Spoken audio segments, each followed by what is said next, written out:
Havendo quórum regimental, declaro abertos os trabalhos da Comissão de Legislação Participativa. Por terem sido distribuídas cópias da ata da reunião anterior, realizada no dia 24 de abril, consulto o plenário sobre a necessidade de leitura da ata. Deputada Luísa Erundina. Requer dispensa da leitura da ata, senhor presidente. Não havendo quem queira, alguém que quer discutir, não havendo quem queira discutir, em votação, senhoras e senhores que aprovam a deliberação, o pedido de deputada Luísa Erundina. Ok? Aprovado. Antes de passar a ordem do dia, as designações de relatorias realizadas no dia 25 e 29 de abril, cujas cópias estão disponíveis na secretaria da comissão. Isso já anunciando o nosso expediente. A participação da CLP na oficina de atuação no Parlamento, dia 6 e 9 de maio, evento promovido pelo CEFOR para estimular a participação coletiva no processo de elaboração de leis. Ordem do dia.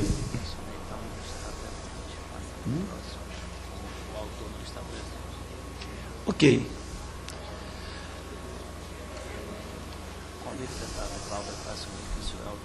Cadê? Ele está aí?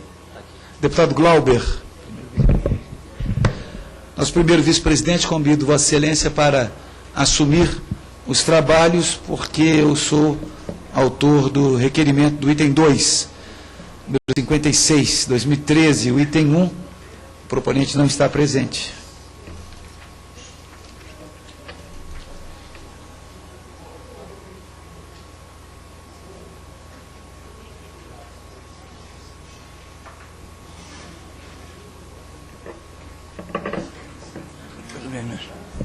Requerimento número 56, de 2013, do senhor Lincoln Portela, que requer a realização de seminário para debater o papel das igrejas evangélicas na sociedade, que comemoram 158 anos de existência no Brasil. Passo a palavra ao autor, deputado Lincoln Portela, para encaminhar a matéria. Senhor presidente, senhoras e senhores parlamentares, demais convidados presentes aqui nessa reunião, as igrejas evangélicas cumprem um papel relevante no Brasil na área social, na área da educação e em tantas outras áreas. E a igreja mais velha no Brasil, em nível de fundação oficial, é a Igreja Congregacional, que tem 158 anos de existência. E nós temos igrejas tradicionais no Brasil, como as igrejas batistas, metodistas, presbiterianas, igrejas anglicanas, igrejas luteranas, dentre outros grupos, que são chamados grupos tradicionais no Brasil, das igrejas evangélicas, sem excluir, claro, os pentecostais antigos, como a Assembleia de Deus, por exemplo, que tem mais de 100 anos no Brasil. A igreja presbiteriana tem 150 anos. Então nós queremos, a minha ideia é uma realização de um seminário para debater o papel das igrejas evangélicas na sociedade. Fala-se muito de evangélicos, de participação de evangélicos, de às vezes, eu costumo dizer, misturar o chamado sagrado com o chamado profano e fazer uso, às vezes, das questões religiosas para ganhos políticos. É muito importante debatermos o posicionamento da igreja evangélica no Brasil em relação a tudo, em relação à educação, em relação à política, em relação aos direitos humanos, em relação a esta comissão, em relação à área da saúde no Brasil, porque ela também tem dado uma excelente contribuição com seus hospitais. Então, nessa proposta, eu convido também entidades, como, por exemplo, faculdades batistas, faculdades presbiterianas, como o Mackenzie, por exemplo. Gostaríamos de ter a participação de alguém dessas faculdades, metodistas, como Isabela Hendricks, de Belo Horizonte, da Igreja Metodista do Brasil. Então, seria muito importante que debatêssemos num nível mais elevado a questão evangélica no Brasil.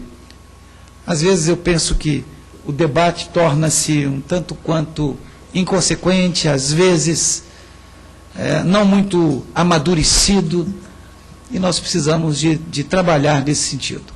Que a Igreja Evangélica venha a público para dizer qual é o seu papel, qual é a sua participação, qual é a sua colaboração, seus acertos, seus equívocos. Eu penso que é importante que possamos debater essas coisas. Então, por essa razão, é que eu venho, através desse requerimento, pedir que esse seminário seja feito aqui para a comemoração dos 158 anos de existência das igrejas evangélicas no Brasil. Peço para isso a aprovação dos pares. Algum deputado ou deputada queira se manifestar? Não havendo mais quem queira manifestar-se, em votação o requerimento, os senhores deputados que o aprovam permaneçam como se encontram. Aprovado. O seminário vai ser agendado oportunamente, conforme o calendário de eventos dessa comissão. O meu agradecimento aos nobres pares. Sugestão número 197 de 2010, da Associação Pancararu, Fonte da Serra e Centro de Etnoconhecimento Socioambiental Kaiowere, que sugere projeto de lei para criar o Conselho Nacional dos Direitos Indígenas. Relator, deputado Lincoln Portela, parecer pela aprovação na forma do projeto de lei que apresenta. Passo a palavra ao relator, deputado Lincoln Portela, para o encaminhamento da matéria. Senhor presidente, o deputado Leonardo Monteiro está conversando comigo aqui agora sobre algumas posições do governo em relação a esse projeto. Há um outro projeto semelhante, tramitando também na casa. Então, até que eu ouça o governo, eu gostaria de retirar de pauta esse projeto. Senhor presidente, queria agradecer a manifestação e o gesto do nosso presidente da comissão, o deputado Lincoln Portela. Na verdade, como ele disse, fui procurado agora no início da sessão pela nossa liderança, ponderando da necessidade de mais um tempo para poder conversar com o deputado Lincoln Portela, que é o relator da matéria. Portanto, como ele sugeriu, retirando de pauta, nós vamos conversar, até porque tem um outro projeto similar, tramitando na casa, para a gente poder fazer as comparações. Então eu queria agradecer aqui o gesto do nosso colega Lincoln Portela e agradecer e solicitar então a retirada de pauta desse projeto. Eu presido aqui, deputado Lincoln, a Frente Parlamentar em Defesa dos Povos Indígenas na Câmara, e um projeto similar é o PL 3571, que trata da CNPI, que é o Conselho Nacional de Política Indigenista, e que a própria FUNAI e lideranças indígenas do país inteiro, eles estão aqui sempre presentes, pressionando para que esse projeto possa andar aqui. Ele tem o mesmo teor. Aí eu até fazia um encaminhamento que depois poderíamos conversar com o deputado Lincoln Portela e também com essas outras lideranças e podermos aqui, através da nossa comissão, termos um debate sobre esse PL, porque o PL já, pelas informações, ele já está pronto até para ir para plenário, e a gente poderia fazer uma audiência pública e debater, porque a Comissão de Legislação Participativa poderia estar ajudando para a pressa desse PL, porque o Conselho Nacional de Política Indigenista é muito importante, e esse Conselho, até no momento, ele está em crise por causa da lentidão na tramitação do PL 3571. E seria importante até fazer esse debate aqui para agilizar a tramitação dele aqui na Câmara dos Deputados. Deputado Lincoln Portela. Presidente, eu não sei se regimentalmente eu posso propor essa audiência ou teria que ser pelo fato de vir de uma associação, eu mesmo posso propor. Então, a gente podia fazer um documento conjunto, não? Né? Padre Tom, que participa da frente, o deputado Luiz Londina, o deputado Leonardo Monteiro, e o deputado Glauber. Eu acho que a própria comissão poderíamos fazer uma coisa em conjunto para que todos participemos, que é um caso de extrema relevância para o país. Então há uma movimentação muito grande em toda a nação brasileira, às vezes uma movimentação barulhenta, mas às vezes há também uma movimentação que essa é a mais perigosa de todas, a movimentação silenciosa. Essa movimentação silenciosa pode trazer danos sem precedentes para a nação brasileira. É importante que essa comissão discuta numa audiência pública e marcarmos o mais rápido possível. O Dr. Cláudio está aí, já prepararmos uma data o mais rápido possível para pedirmos essa audiência pública. A proposta, então, é que a sugestão fique sobrestada até a realização da audiência pública por essa comissão, que vai ser apresentada na próxima semana um requerimento específico de audiência. Ok? Então, atendendo ao pedido do autor, eu coloco em votação nessa comissão o pedido de retirada de pauta da sugestão nessa sessão. Se todos os deputados o aprovam, os deputados que o aprovam permaneçam como se acham. Aprovado. Peço ao deputado Lincoln Portela que reassuma a presidência dos trabalhos.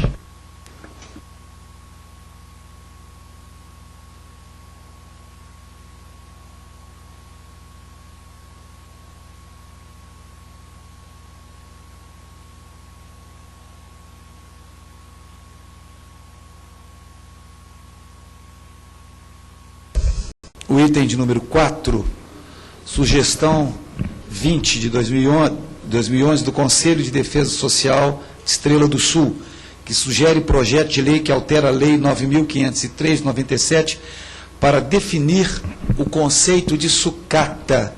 Relator, deputado Celso Jacó. Presidente, nós somos favoráveis a esse projeto e eu peço aos nossos colegas que, se puder, eu faço o voto do relator.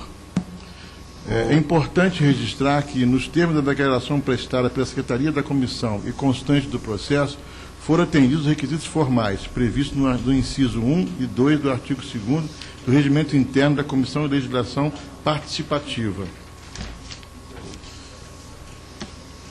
Quanto à regularidade da documentação apresentada pela entidade autora da sugestão, isto posto, é indiscutível a relevância da matéria apresentada.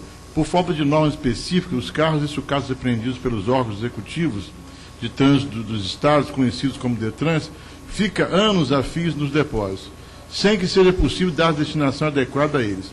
Isso representa, como bem lembram os integrantes do Conselho de Defesa Social de Estrela do Sul, de Minas Gerais, um grave problema à saúde pública, por facilitar a proliferação de insetos e animais, como são vetores de doenças contagiosas. A presente proposta vem tentar suprir essa lacuna da legislação, ao traçar regras para as sucatas apreendidas sejam alienadas, revertendo os recursos arrecadados para um fundo específico de trânsito. Lembrando que esse fundo já existe, está previsto no artigo 320, parágrafo 1 do CTB, a saber, o Fundo Nacional de Segurança e Educação no Trânsito. Não obstante sua pertinência, a sugestão apresenta problemas de técnica legislativa que devem ser corrigidos para permitir a tramitação nessa casa. É o caso, por exemplo, da forma como são introduzidos os dispositivos que devem ser inseridos no corpo do CTB e da terminologia empregada, como o uso da sigla DETRAN, que não aparente no restante do texto do CTB. À vista disso, procuramos corrigir tais equívocos e, sem, no entanto, invadir no julgamento do mérito da questão, que deverá ser objeto de apreciação posterior. Diante do exposto, votamos pela aprovação de sugestão número 20, 2011, na mesma forma do projeto de lei em anexo. É o voto. Sala de Comissões, 25 de abril de 2013. Senhor presidente. Deputado Leonardo. Quero cumprimentar e parabenizar o deputado Celso Jacob pela relatoria apresentada a sugestão. Entretanto, eu gostaria de conhecer melhor a proposta, peço vistas ao projeto. Pois não. Vistas concedidas nos termos do regimento interno.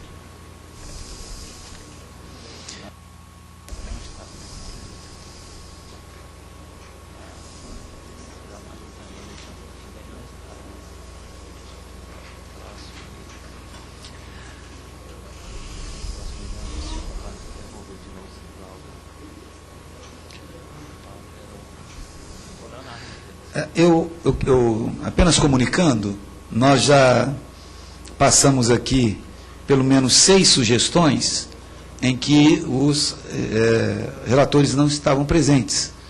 Então, nós temos que pular. Então, por isso que, às vezes, acaba repetindo o relator. Eu estou fazendo um propósito para que os relatores sejam sempre, tenham a mesma medida as relatorias. Então, nós já hoje pulamos já 5 itens, né, de relatorias pela não presença de relatores. Eu convido o deputado Glauber para assumir a presidência mais uma vez, já que eu sou relator da próxima sugestão, item 7, da Associação Nacional de Educação Domiciliar da ANED. Presidente Lincoln, queria sugerir o seguinte, é importante, é conveniente que o relator esteja presente, mas a gente poderia também estabelecer um critério aqui na comissão, que passando 3 sessões não presença do relator, fosse designado um relator ad hoc para poder, então, relatar e a gente votar a matéria, até para a pauta poder andar mais também rápido. Né? Para sermos propositivos, eu penso que a avaliação de Vossa Excelência é pertinente e eu gostaria de colocar em discussão com os parlamentares aqui presentes para colocarmos em votação ou não. Há quem queira discutir? Isso. Tá de acordo. Ele colocou 3, eu acho que pode ser até menos. Eu acho que se o cara não veio na reunião, não pôde, a próxima ele não puder de novo, já pode nomear o ad hoc. Por exemplo, hoje eu não pude vir relatar. Na outra semana também não pude relatar. Aí já nomeio um ad hoc e já faz. Em discussão ainda. Vai agilizar. A ideia de 3, a ideia de 2. Na segunda já relatamos o ad hoc. A primeira ele não veio, se na segunda ele não estiver presente, já nomeia-se na segunda o relator ad hoc e vamos concluir o projeto. Deputada Luísa Erundina. Olha, eu acho que é necessário mesmo estabelecer um limite, um prazo, um limite, mas eu acho que uma sessão só, uma reunião só é pouco.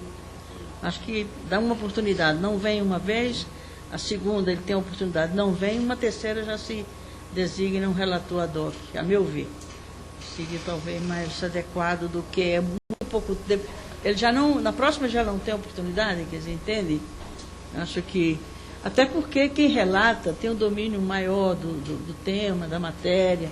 Então, dá 2 oportunidades, eu acho que tem o interesse também de quem fez a sugestão, porque quem relatou, evidentemente, tem muito mais domínio do que o que vai ser simplesmente fazer a leitura, né, numa sessão sem ter, evidentemente, feito a análise e o estudo da matéria. Muito bem, deputada Luísa Erundina. Há algum outro parlamentar que queira discutir? Mesmo o deputado Glauber aqui na mesa também gostaria de se manifestar. Eu considero que nós chegamos num bom termo, né, presidente? A partir do momento em que se cria um consenso de 2 sessões com a ausência do relator, que já na terceira a gente determine o relator ad hoc. Isso. Que nós podemos colocar em votação. Os favoráveis permaneçam como se encontram.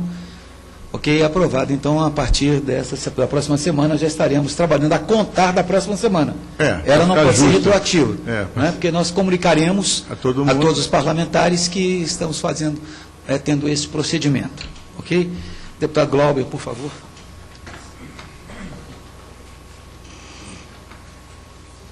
Vou ficar aqui para facilitar, então.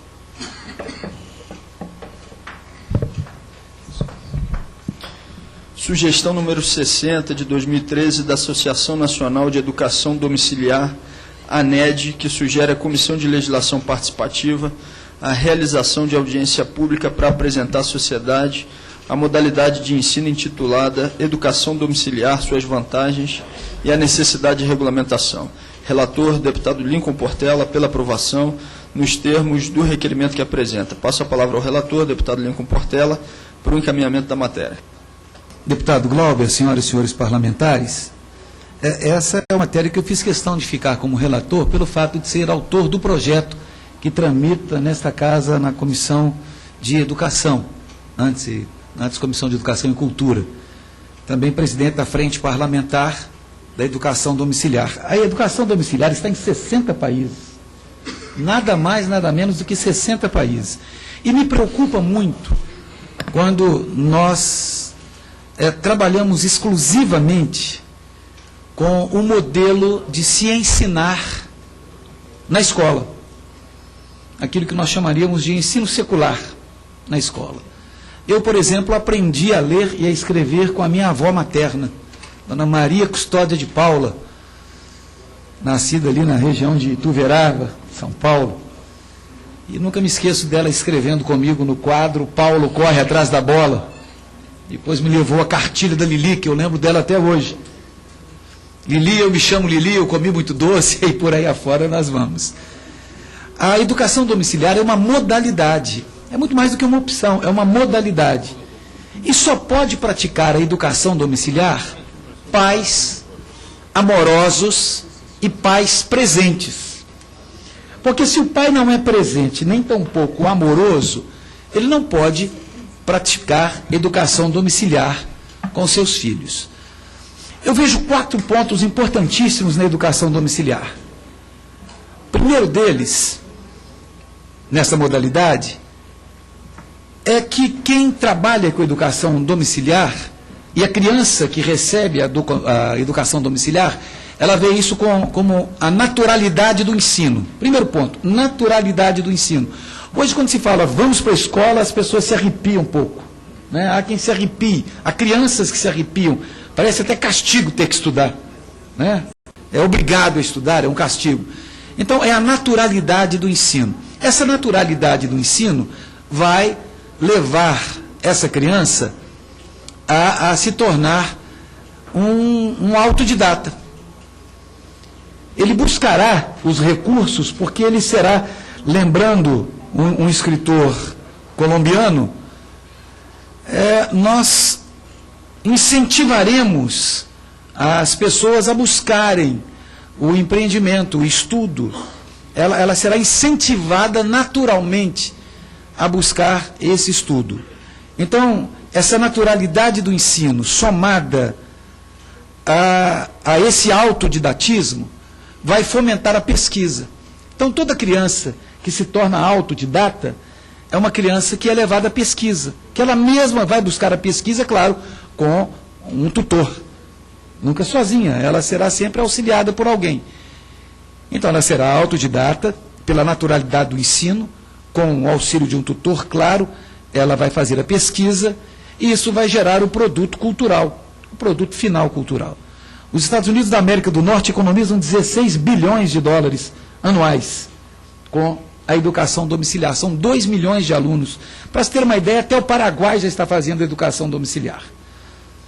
Esses dias teve um caso lá em Minas Gerais em que o juiz colocou no seu relatório: eu estou condenando os pais a pagarem uma pena mínima de 3 cestas básicas por tirarem seus filhos da escola e educarem em casa. E, lamentavelmente, o Congresso Nacional não decide sobre isso. Esse foi o despacho de um juiz em Belo Horizonte. Então, às vezes, eu que sempre defendi o conselho tutelar aqui, às vezes há pessoas despreparadas no conselho tutelar que fazem denúncias ao Ministério Público. Eu já estive também no Ministério Público com o subprocurador da área da educação, estive com o senador Aloysio Mercadante, ministro da Cultura, falando sobre o assunto, levando a matéria. Estamos até apresentando a ele uma proposta. Eles dizem que quando os pais tiram os filhos da escola para exercitarem a educação domiciliar, é abandono intelectual. Pode ser qualquer outra coisa, menos abandono intelectual, porque o menino está aprendendo. E nós percebemos que aqueles que fazem educação domiciliar, eles têm uma equivalência aos melhores alunos ou até um nível superior aos melhores alunos. Porque a educação domiciliar não se restringe tão somente a estar ali falando sobre uma grade curricular. Ela extrapola, ela vai além da grade curricular. O pai está vindo de Belo Horizonte, de onde eu sou, para Brasília. Ele vai falando sobre a represa de Três Marias. Nós temos aqui uma vereadora de Três Marias e um grupo grande de Três Marias aqui presente hoje, Maria Helena, ali da região de João Pinheiro também, nosso vereador Vaz. Quando chega no Cerrado, se explica o que é o Cerrado, se explica o que foi a fundação de Brasília. São pais amorosos que se envolvem com os filhos. Há quem diga que se você tirar o filho da escola, ele não será socializado. Onde diz na Constituição brasileira que para socializar alguém é preciso ter que ir à escola para ser socializado? Nós podemos socializar, claro, na escola, na família, na vizinhança, nos clubes, nas associações, nas igrejas. Em todos os lugares nós podemos socializar as pessoas, trabalhar com as pessoas. E isso não vai quebrar a sociabilidade também das pessoas. Então é preciso que discutamos esse assunto mais a fundo, de uma maneira mais clara, sem neofobia. A Constituição brasileira não contempla isso. Claro, quando se falava em Constituição em 88, não se falava em ensino domiciliar. E nós temos que tirar um pouco dessa neofobia, desse medo de coisa nova. Então é uma bela modalidade, e as pessoas que trabalham com ela no Brasil hoje, há quem dizia que nós tínhamos aí uma média de 1.000 famílias fazendo educação domiciliar. Eu avalio hoje que nós temos aproximadamente 4 a 5 mil famílias fazendo educação domiciliar hoje. E vivendo de uma certa forma na clandestinidade. A Constituição brasileira diz que é dever do Estado e da família a educação. Não é só dever do Estado, mas é dever também da família. E, por exemplo, nesse projeto, que eu não estou discutindo o meu projeto agora, quero discutir a educação domiciliar, mas no meu projeto eu peço até um acompanhamento do governo. Ou seja, aquela criança que faz educação domiciliar, ela pode ser avaliada por uma escola, por pedagogos, pelos professores da escola, num período de 3 em 3 meses, 6 em 6 meses, para se ter uma avaliação também do currículo, da vida social dessa criança. Então, é abrangente, a matéria é rica. Eu até sugiro a vocês que viajem, naveguem um pouco na internet para conhecerem um pouco mais essa matéria de educação domiciliar, porque ela é fascinante. Ela é fascinante. E, é claro, o governo não estaria desacompanhando uma matéria dessa. Mas não quero discutir o meu projeto, mas quero discutir, sim, a educação domiciliar aqui, para que possamos buscar um entendimento melhor sobre o assunto e conhecermos e ouvirmos os pontos favoráveis, os pontos contrários, tentarmos chegar a algum consenso nesse sentido. De acordo com a inscrição, deputada Luiz Erundina. Olha, eu concordo que se promova a audiência pública, porque é uma matéria pouco de domínio público, limitado ainda, né? Não se tem, pelo menos eu não tenho domínio da matéria a ponto de já ter um juízo a respeito. Por isso que a audiência é necessária, faz sentido. Porque eu tenho algumas dúvidas, né, quanto a isso. Primeiro, essa concepção de pai amoroso, de família, que tem um ambiente onde a criança realmente encontre todas as condições, né, tudo bem, se são habilidades de escrita, leitura, cálculo, vá lá. Mas a educação é mais que isso. Eu sei que o deputado tem a compreensão disso, porque inclusive se dedica muito a essa área. E tem o processo de socialização. Por exemplo, mesmo quando se trata de da primeira faixa de idade, creche, por exemplo, pré-escola, quando diz assim, é um direito da criança e não é só isso não, né? É colocar a criança na creche para liberar a mãe para ir trabalhar. Isso é incorreto, porque o direito é da criança de ter um espaço social para além da família dela, porque a família dela é a avó, o avô, quando tem, né, a mãe, a tia, o pai, a mãe, o irmão, quando tem, porque a vida moderna desagrega o grupo familiar, né, o que impede até que o pai acompanhe o filho ou a filha, né, até desenvolver a sua amorosidade, ele nem tem tempo para isso. Muito pelo contrário, sobretudo as faixas de renda mais modestas, tem um problema de violência muito forte, por conta da precariedade das relações e da situação de vida na maioria dessas famílias. Eu tenho, primeiro, dificuldade de imaginar que o ambiente familiar supra as necessidades de uma socialização mais ampla, mais plural, né, mais aberta, que se supõe que uma escola propicie. Por outro lado, tem a questão da formalização do conhecimento.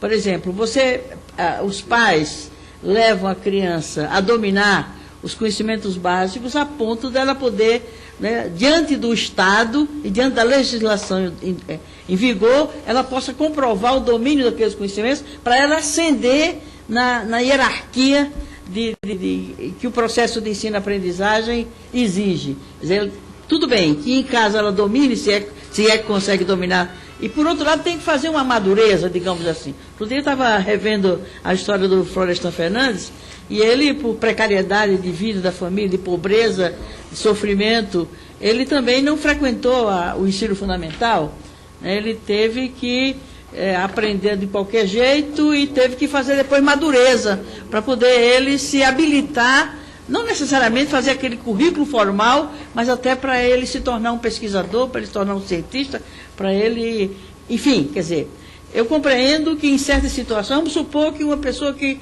tem um grave problema de mobilidade, ou tem um grave problema, né, de deficiência, né, tem um problema de deficiência, né, de uma situação de deficiência, que não tenha, seja difícil a mobilidade, que se tente fazer isso em casa, mas isso o jovem, adolescente, a criança vão se ressentir. Pelo menos é a visão que eu tenho até agora. Vou querer participar dessa audiência para poder... audiência, não é seminário, é audiência, para eu ter um conhecimento melhor. Até posso rever essa minha avaliação, presidente. Algum outro parlamentar quer se manifestar sobre a matéria? Não havendo mais quem queira discutir, em votação, o parecer do relator. Aqueles que concordam com o parecer permaneçam como se encontram. Aprovado. A audiência pública vai ser agendada oportunamente, de acordo com o calendário de eventos dessa comissão. Meu agradecimento aos pares. Sugestão número 67 de 2013 da Associação de Bombeiros Civis de Três Marias, ABCT-TM, que sugere a realização de seminário visando a discussão de projetos que permitam a manutenção das instituições filantrópicas que atuam com resgate, salvamento terrestre e aquático, combate a incêndio urbano e florestal e apoio à defesa civil dos municípios. Relator, deputado Lincoln Portela. Parecer pela aprovação. Com a palavra o relator, deputado Lincoln Portela, para encaminhar a matéria. Pela ordem, presidente. Pois não. Antes do relator manifestar-se a respeito dessa nova sugestão, eu gostaria de solicitar a essa presidência, que eu sou relator do item 6, e eu estava participando de outra reunião aqui no plenário 9, e ele já foi passado. Eu gostaria que Vossa Excelência, tão logo pudesse, pode ser no final ou quando Vossa Excelência achar conveniente, submeter à apreciação do plenário o item 6, que é a sugestão 43. Eu não vejo nenhum problema.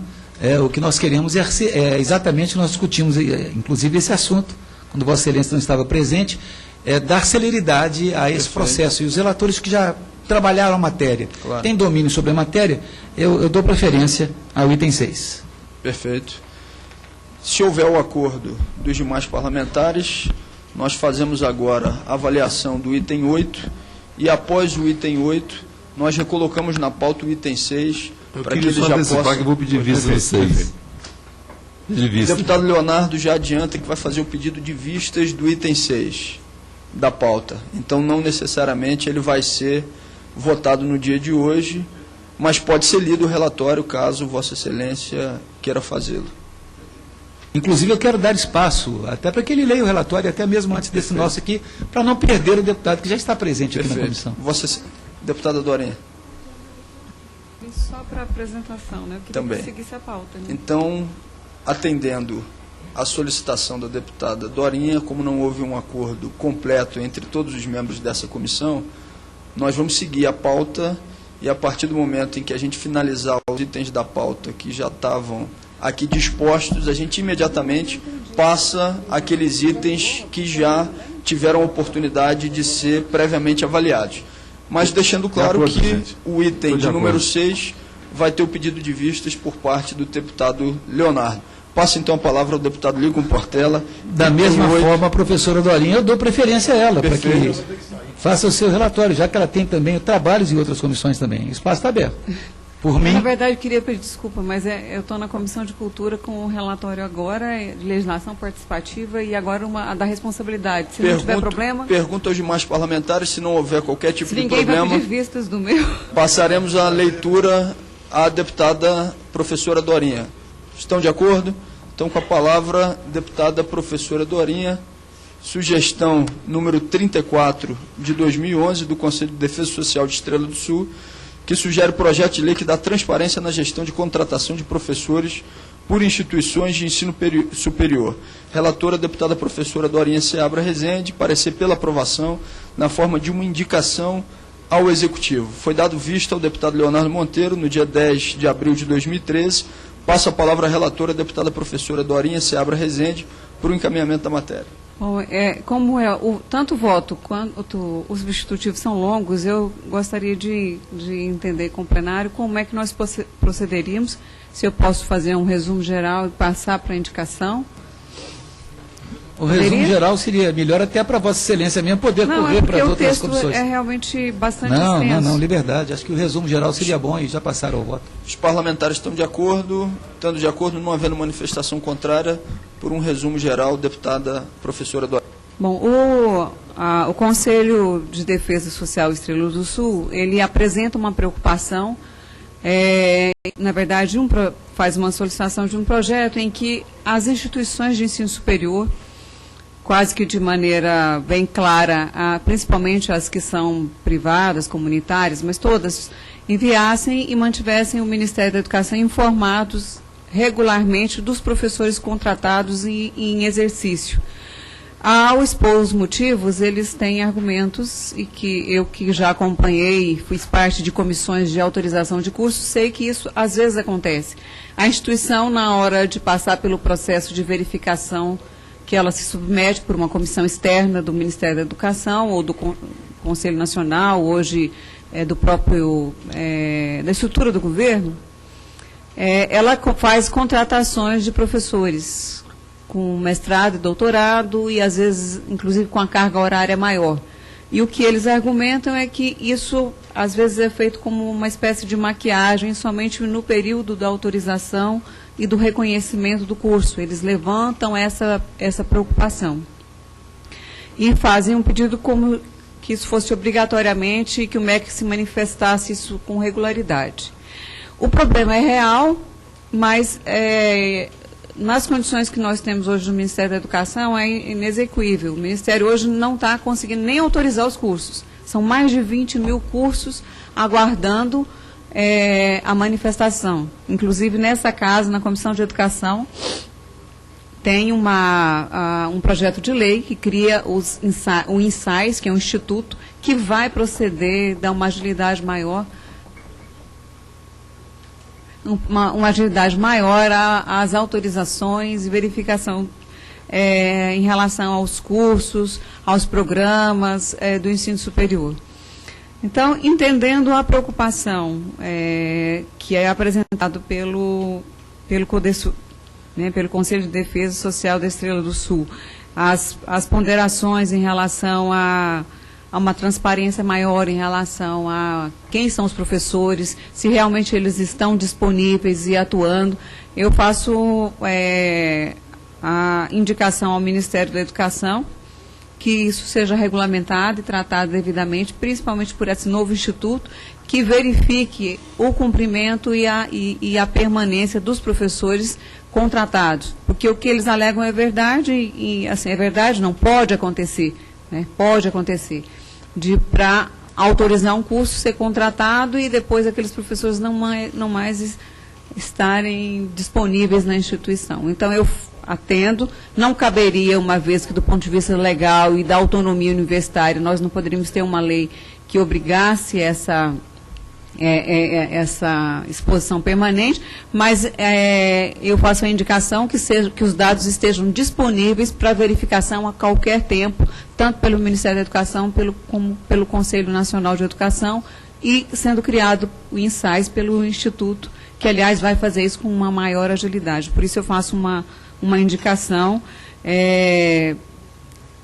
com essa preocupação. Então, a indicação, eu vou ler o caput, porque dá uma ideia do resumo, sugere ao Ministério da Educação a adoção de providências no sentido de assegurar uma maior fiscalização e controle do cumprimento efetivo dos contratos de trabalho dos docentes das instituições de educação superior do Brasil, facultando também o seu controle social, ou seja, que a sociedade, a comunidade de qualquer localidade tenham o direito de ter acesso para saber quem são os professores e a relação de trabalho, se estão cumprindo a carga horária, se tem a titulação exigida. É isso. Algum parlamentar para discussão da matéria, deputado Lincoln Portela. Só para parabenizar a professora Dorinha pela clareza do seu relatório e também da sugestão apresentada. Muito obrigada. Não havendo mais nenhum parlamentar que queira discutir a matéria, em votação, o parecer da relatora. Aqueles que concordam com o parecer, queiram permanecer como se encontram. Aprovado o parecer, a sugestão vai ser convertida em proposição da Comissão de Legislação Participativa, que, por sua vez, vai ser encaminhada à mesa para tramitação. Muito obrigada. Devolvo a presidência. Obrigado, professora Dorinha. Devolvo a presidência ao deputado Lincoln Portela, para que a gente possa, nesse momento, ter a leitura da sugestão número 43 de 2012 do deputado Leomar Quintanilha. Presidente, não, sem problema. retorna à mesa. Mas, quem vai fazer do Leonardo? O deputado Leomar Quintanilha. Ele está presente? Vai fazer. Está presente. Vai fazer a leitura. Eu havia lhe visto aqui, Quintanilha. A leitura, defesa do seu relatório, assim como o senhor José Bueno da Silva, que é representante do Sindicato das Empresas de Transporte Turístico, que se encontra presente aqui no dia de hoje, também fará uso da palavra e depois o deputado Leonardo já fez antecipadamente o pedido de vista. Sugiro que Vossa Excelência permaneça na mesa para que os carros, né, Vossa Excelência tem conduzido tão bem. Obrigado, presidente. Então, sugestão número 43 de 2012 do Sindicato das Empresas Prestadoras de Serviços Especiais de Transporte Coletivo Rodoviário Intermunicipal, Interestadual e Internacional de Passageiros, que sugere projeto de lei para incluir as empresas de transporte terrestre turístico de passageiros no Simples Nacional. Relator, deputado Leomar Quintanilha, parecer pela aprovação nos termos do projeto de lei complementar que apresenta. Passo a palavra ao relator, deputado Leomar Quintanilha, para o encaminhamento da matéria. Obrigado, presidente. Nobres pares, senhores presentes. Vem a esta comissão essa sugestão interessante para ser apreciada em forma de um projeto de lei originar na sugestão 43 de 2012, de autoria do Sindicato das Empresas Prestadoras de Serviços Especiais de Transporte Coletivo, Rodoviário Intermunicipal, Interestadual e Internacional de Passageiros, a Setur de Goiás. A sugestão visa exatamente a dar um tratamento isonômico, um tratamento de igualdade entre as empresas que fazem o transporte turístico neste país. É claro que nós temos basicamente o sistema terrestre e o sistema aéreo. E a justificativa aqui do presidente do sindicato, ela é consistente, já que houve uma decisão de oferecer determinadas concessões de desoneração de encargos das empresas aéreas que fazem a concorrência com o transporte terrestre. E o que se observa é que essa desoneração tem prejudicado sobremodo as empresas de transporte terrestre, porque os seus custos permaneceram elevados. Então, esse tratamento isonômico, tratamento de desonerar também a empresa de transporte terrestre, vai dar não só igualdade de concorrência, como preparar o próprio país para atendimento dos seus diversos estratos sociais que demandam essas empresas. Nós estamos nos aproximando de vários eventos internacionais de grande vulto, de grande envergadura, que é preciso que nós estejamos com a estrutura de transporte de passageiros, sobretudo na área de turismo, em quantidade e qualidade suficientes para atender essa demanda que seguramente vai aumentar. E se não atendida a sugestão, se não dermos o mesmo tratamento às empresas de transporte terrestre, ou seja, fazendo com que elas tenham desonerado ou reduzido os impostos que recolhem, e isso é possível através da sua inclusão no regime único, que é o chamado Simples Nacional, nós praticamente estaremos inviabilizando o desenvolvimento do setor de transporte e turismo terrestre. Acho que o projeto tem procedência, tem consistência.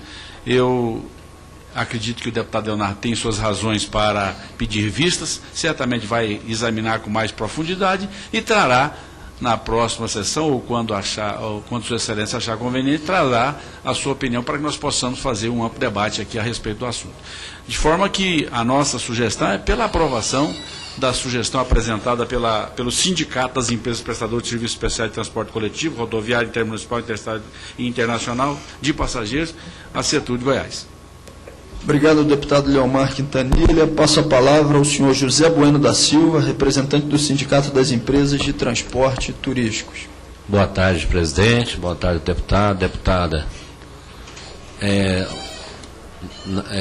Nós saímos lá de Goiás para vir aqui para sensibilizar o transporte nosso. Ele é feito por familiares, pai, filho.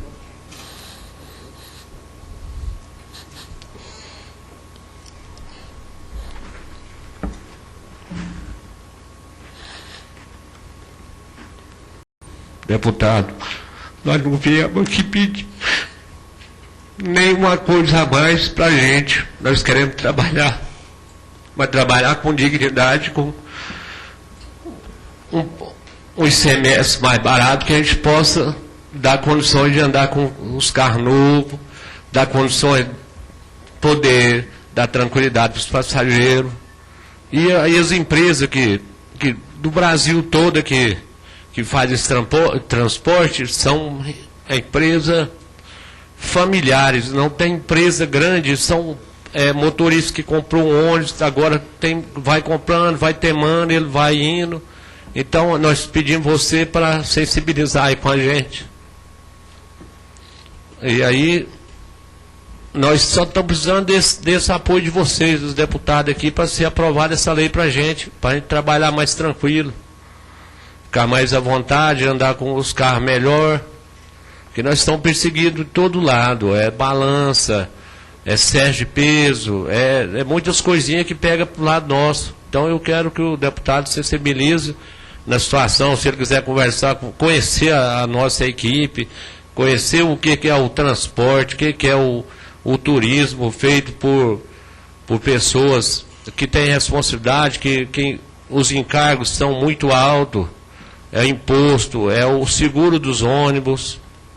Então eu queria que ele desse uma olhada com carinho aí para a gente, porque nós estamos esperando isso aí já tem muito tempo com essa aprovação, para ver se a gente entra no Simples, para a gente trabalhar com mais folgado, ficar mais à vontade, porque nós estamos trabalhando só no vermelho, então fica dispendioso para a gente, é difícil para nós trabalhar. E aqui, ó, cada um aqui é do sindicato, é motorista, trabalha, os que veio aqui com nós aqui, tudo é motorista, dono da empresa. Então, quer dizer, largou lá para vir para cá, viu? Eu quero agradecer vocês, deputado, o presidente, viu? A todos, a deputada. Então, eu quero deixar aqui meu pedido de apoio a vocês aí, que essa lei seja aprovada para a gente trabalhar mais tranquilidade, deputado. Obrigado. Senhor Zé Bueno, em primeiro lugar, agradecer a presença do senhor, a proposta, a todos que estão presentes nessa comissão. Tenho certeza que é a posição dos demais parlamentares, do presidente, deputado Lincoln Portela, que o objetivo dessa comissão é exatamente esse. É trazer aquelas que são as demandas da sociedade civil organizada, e desde já a gente faz um agradecimento por conta da proposta ter sido remetida. O pedido de vistas não necessariamente é uma avaliação negativa da proposta, também não positiva, mas é um período que o parlamentar pede para que ele possa se aprofundar em relação àquela matéria que está sendo objeto de avaliação por essa comissão. Desde já, o nosso agradecimento. Mais algum parlamentar que queira discutir a matéria? Deputado Leonardo. Primeiro, não vou ter como discutir, porque nós pedimos vista, né? Queria só parabenizar o nosso vereador, o nosso deputado federal, relator da matéria, o Quintanilha, e também cumprimentar o José Bueno e o sindicato que apresentou a proposta. Achei também interessante. Confesso que não conhecia antes a matéria, não tive oportunidade de tomar conhecimento. E ao chegar aqui na comissão, fui comunicado que precisaria da vista para poder conhecer melhor a matéria. Mas assumo o compromisso de, na próxima reunião, já liberar para votação ou apresentar a sugestão, se for necessário, para que a gente possa, então, na próxima reunião aqui, votar, com certeza, a favor da matéria. Né? Pode ser, a votação pode ser contra a favor, mas com certeza, né, pela importância do transporte de turismo terrestre que eu percebi aqui no enunciado da matéria, me parece uma matéria sensível, uma matéria importante. Mas me comprometo que na próxima sessão, né, eu já libero as vistas para que a gente possa, então, estar votando a matéria.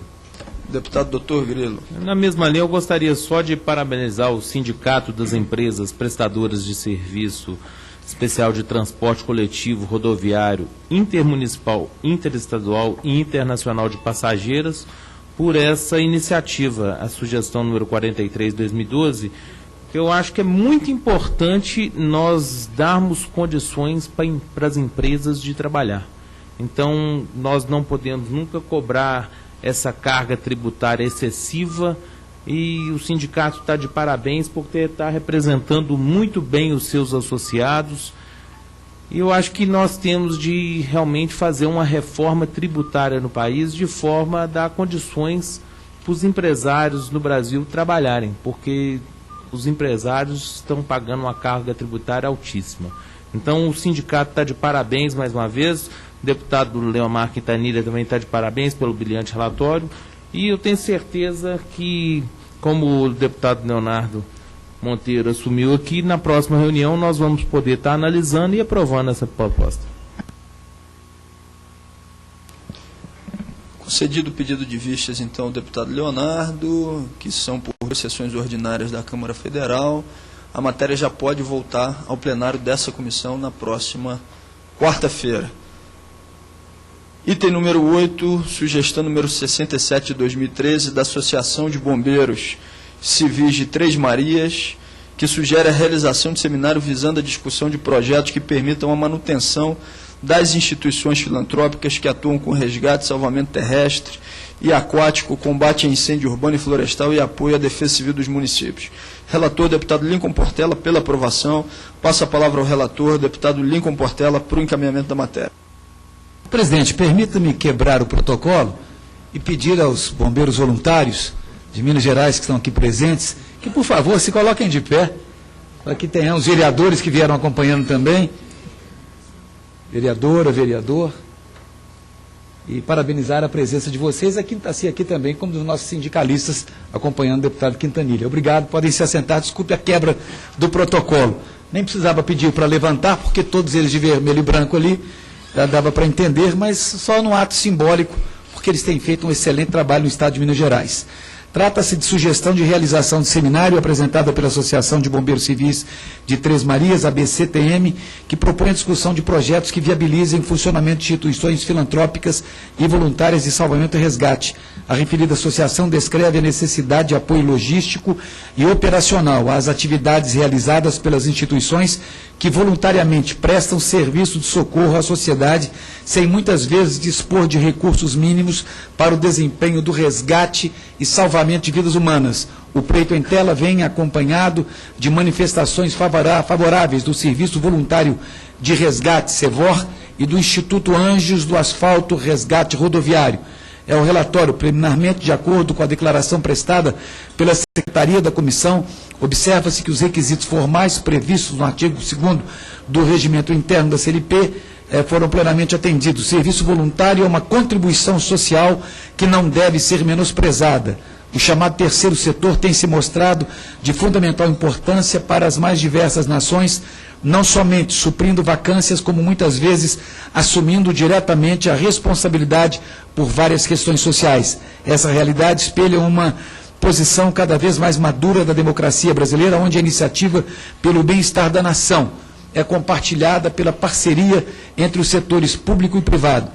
Seja no imprescindível auxílio prestado às vítimas dos grandes desastres, ou na assistência cotidiana aos vulneráveis sociais, as instituições filantrópicas vêm firmando seu lugar na sociedade brasileira ao lado do poder público e das iniciativas privadas, no sentido de responder às necessidades a que uma só esfera não conseguiria atender. Em face da escassez de recursos operacionais, muitas dessas associações encontram-se limitadas em suas atividades, deixando de oferecer um serviço de vital importância em municípios cuja população excede em muito a capacidade de atendimento à defesa civil ou do Corpo de Bombeiros Militar. Por outro lado, segundo um estudo do Ministério da Ciência e Tecnologia, em parceria com o Instituto de Pesquisas Tecnológicas de São Paulo, apenas 14% dos 5.570 municípios do país têm bombeiros.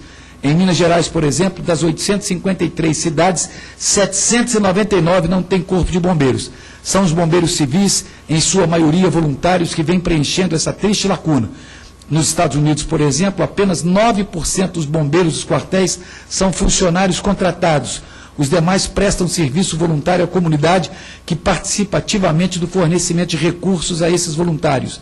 Nesse sentido, penso ser oportuno realizar uma ampla discussão de como garantir a essas instituições filantrópicas o aporte necessário de recursos logísticos e operacionais, bem como a capacitação adequada para enfrentar os desafios inerentes à atividade de resgate e salvamento. Por essa razão, peço a aprovação dos pares. Passo a palavra ao senhor Fabrício de Oliveira, representante da Associação de Bombeiros Civis de Três Marias, entidade autora da sugestão. Bom, primeiramente, boa tarde a todos. Cumprimento o deputado Lincoln Portela pelo ter nos atendido através dessa comissão. Viemos até aqui pela vereadora Maria Helena, que é do município de Três Marias, que tem nos apoiado nesse trabalho. Como já dito, pelo próprio relatório do próprio deputado, nós estamos em Três Marias, localizado mais ou menos no centro de Minas Gerais, onde passa-se por uma malha rodoviária, que é a BR-040, e nós temos ali uma bacia hidrográfica, que é do Rio São Francisco, que banha a nossa cidade, uma represa hoje de extensão de água de 182 quilômetros, a qual é frequentada por turistas e tem cotidianamente ou diariamente, nós temos ali encontrado situações de vidas por afogamento. Enfim, acidentes têm cercado a nossa região. Nós estamos num trecho entre Felixlândia, que é um município próximo a Três Marias, está a 90 quilômetros de Três Marias, até a Paracatu, que está a 230 quilômetros de Três Marias, totalizando em torno de 290 quilômetros ali descoberto, sem um serviço de resgate adequado. Então temos feito esse trabalho no município de Três Marias e região, cobrindo em torno de 7 municípios, aonde nós temos feito voluntariamente um trabalho de resgate. Temos tido apoio da Polícia Rodoviária Federal com alguns equipamentos e a sociedade nos ajuda também, através das empresas, com alguns recursos. Mas muitas das vezes a gente falta condições para recurso operacional. Vimos as ocorrências ocorrer, os acidentes acontecerem. O bombeiro militar hoje, a gente tem que trabalhar em parceria com ele, mas a distância às vezes o limita. O bombeiro próximo nosso hoje está a 130 quilômetros para chegar, com contingente reduzido, e muitas das vezes nós que atuamos nesse resgate com o recurso que temos. Hoje conosco vieram na pessoa representando ali outras cidades, vereador Eli Vasca, de João Pinheiro, que tem vivenciado também isso de perto, onde nós temos tido apoio do município para que nós possamos também atuar. Então, em vista disso, nós fizemos esse projeto e pedimos e achamos viável, louvável, um seminário a nível nacional, para que a gente possa discutir melhor esse trabalho. Temos em referência o Rio Grande do Sul, que tem todo o recurso para funcionar hoje o voluntariado, muitas das vezes que é advindo de doações feitas por projetos. E nós acreditamos que Minas Gerais também pode ser feito da mesma forma, pela sua necessidade, por ter um total de 799 municípios sem corpo de bombeiro. A gente acha que o voluntário, o bombeiro civil, ele pode fazer a diferença nisso. Então, esse projeto foi visando mesmo essa necessidade que nós temos no próprio estado de Minas Gerais. Obrigado ao senhor Fabrício de Oliveira. Deputado Dr. Grilo. Gostaria de parabenizar a Associação dos Bombeiros Civis de Três Marias, também por essa iniciativa, parabenizar o deputado Lincoln Portela, presidente dessa comissão, pelo relatório apresentado, e nós que conhecemos um pouquinho Minas Gerais, nós constatamos que essa é uma situação muito grave realmente. A falta de apoio com que os bombeiros passam hoje, uma dificuldade muito grande de recurso e a extensão das represas dos rios, e muitas vezes nós notamos que o governo tem de investir mais nessa área, porque, como foi dito aqui, é uma extensão territorial muito grande e com muito pouca infraestrutura. Então, nós também apoiamos essa sugestão e achamos que esse seminário vai ser muito frutífero, nós vamos ter bons resultados e vamos poder tomar, a partir desse seminário, também medidas práticas para melhorar a qualidade do atendimento para o cidadão em Minas Gerais. Mais algum parlamentar para discutir a matéria? Eu vou me dar a liberdade, então, presidente, de, nesse momento, também falar que essa casa aprovou, no ano passado, a Lei 2.608, que contou com uma colaboração grande de todos os parlamentares que estão aqui presentes, que é exatamente a lei que hoje determina todas as relações da defesa civil no Brasil. E está se articulando a possibilidade da criação de um fundo para que ele possa estar custeando todas as atividades referentes à redução de risco de desastres. Então, quero me colocar à disposição também para, em conjunto com o presidente Lincoln Portela, deputado Dr. Grilo, deputado Jacob, contribuir com essa discussão. Eu tive a oportunidade de ser relator dessa proposta, do projeto de lei 2.608, me coloco à disposição dos senhores para que a gente possa estar contribuindo em conjunto com a matéria. Em votação, o parecer do relator. Aqueles que concordam com o parecer queiram permanecer como se encontram. Aprovado o parecer, a audiência pública vai ser agendada oportunamente conforme o calendário de eventos dessa comissão. Devolvo a presidência dos trabalhos ao deputado Lincoln Portela.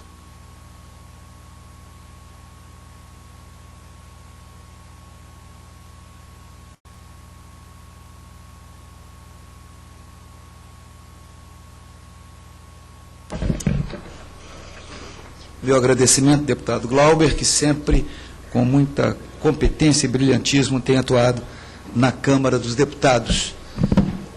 Item número 9, sugestão 68 de 2003 do Sindicato Nacional dos Analistas e Técnicos de Finanças e Controle, UNACOM, sindical, que sugere a realização de audiência pública para debater os 10 anos de existência da Controladoria Geral da União. Relator, deputado Dr. Grilo.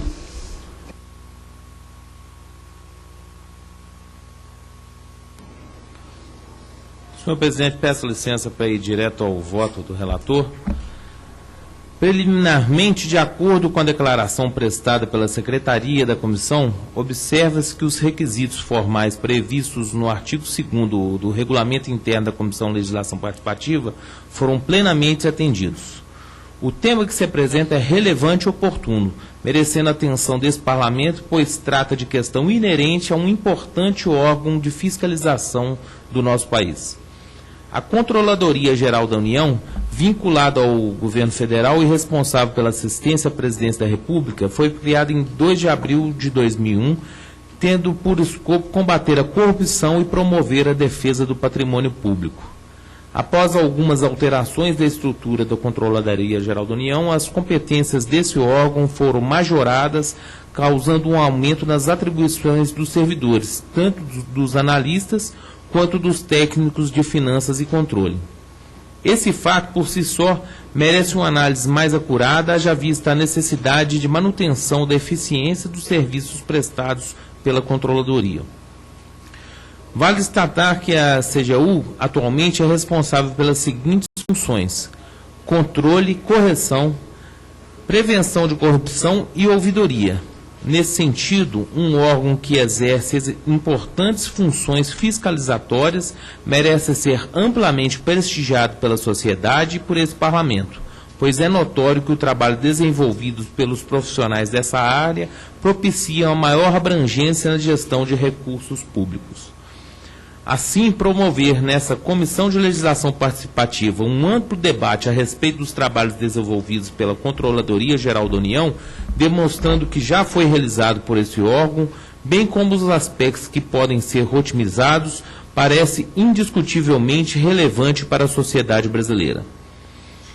Em caso de aprovação do parecer, entende-se pertinente que a audiência pública seja realizada no dia 28 de maio corrente, conforme sugerido pela entidade proponente, desde que a referida data esteja de acordo com a agenda da CLP. Pelo exposto, manifesto-me favoravelmente à sugestão número 68 de 2013, de autoria do Sindicato Nacional dos Analistas e Técnicos de Finanças e Controle, UNACON Sindical, nos termos dos anexos requerimentos, a saber: primeiro, o requerimento de realização de audiência pública; segundo, o requerimento de envio de indicação ao Ministério do Planejamento, Orçamento e Gestão. Senhor presidente, nesse termo, nós manifestamos favoravelmente o projeto. Eu gostaria de registrar a presença do presidente da UNACON Sindical, o senhor Rudney Marques, e gostaria que fosse aberta também a palavra para o presidente da UNACON, para que o mesmo faça uma breve exposição acerca da matéria. Ok, já estava aqui em nossa mesa. Passo a palavra então ao senhor Rudney Marques, representante do Sindicato Nacional dos Analistas e Técnicos de Finanças e Controle, UNACON Sindical, entidade autora da sugestão. Senhor presidente, senhores parlamentares, demais presentes, mais uma vez, especialmente ao presidente da comissão, deputado Lincoln Portela, que muito bem nos acolheu em seu gabinete, e agora ao relator, deputado Dr. Grilo, porque realmente esse é um assunto que muito interessa a sociedade. A Controladoria Geral da União foi criada, foi instituída com esse novo perfil de controle interno, prevenção e combate à corrupção, ouvidoria e correição, pela Lei 10.683, de 28 de maio de 2003. Então, neste 28 de maio, a data em que pretendemos realizar essa audiência, ela estará completando 10 anos. Foram 10 anos, eu acompanhei todo esse período de inovação numa área em que é difícil inovar, porque a área de auditoria e de fiscalização são áreas muito árduas, mas a CGU conseguiu inovar, desenvolveu várias ferramentas que colocou a serviço da sociedade, como o portal de transparência, a lei de acesso à informação está sendo coordenada a sua implantação pela CGU. Agora, chegou o momento de nós fazermos um balanço dos erros e acertos desse período. E, mais do que isso, trazer para o espaço público uma discussão que é fundamental para os servidores da CGU, para o parlamento, para a sociedade como um todo, que é ver exatamente em que termos a CGU vem realizando as suas funções, se poderia estar fazendo mais e melhor com os recursos que tem, em que medida mais investimentos, mais servidores. Hoje a CGU trabalha com menos da metade do quadro de servidores aprovado, em que medida ela poderia estar desempenhando melhor as suas atividades. Então, sendo bastante breve, eu parabenizo o relatório, acho que foi sucinto e foi bastante objetivo, e acredito que a CLP estará desta forma prestando um grande serviço à nação, pondo em discussão um balanço aí dos 10 anos de vida da CGU nessa nova roupagem. E o sindicato desde já se coloca à inteira disposição, porque é o momento de trazermos especialistas, pessoas que entendem do assunto, parlamentares desta casa que têm se empenhado em defesa do patrimônio público, na prevenção e no combate à corrupção, desenvolvendo atividades nessa linha, especialistas do Executivo e entidades da sociedade civil que têm abraçado esta causa. Então, fico por aqui, colocando o nosso sindicato à inteira disposição desta comissão. Parabéns, presidente. Por certo, o nível do debate será bem alto e, por certo, o Brasil receberá a contribuição desse debate. Em votação, o parecer do relator. Aqueles que concordam com o parecer queiram permanecer como se encontram. Aprovado. A audiência pública será agendada oportunamente, conforme o calendário de eventos desta comissão, e a indicação será convertida em proposição da CLP, que, por sua vez, será encaminhada à mesa para tramitação. Mas, por certo, essa data do dia 28 já está confirmada. A data do dia 28 já está confirmada. Nada mais havendo a tratar, quero agradecer a todos os presentes, a todos os parlamentares que passaram por essa comissão, que já estiveram aqui. Às vezes, talvez, algumas pessoas não saibam, mas enquanto essa comissão está acontecendo, tem 2, 3 comissões acontecendo, cujos parlamentares, pelo menos de 2, participam. Então, é difícil mesmo a presença permanente deles aqui.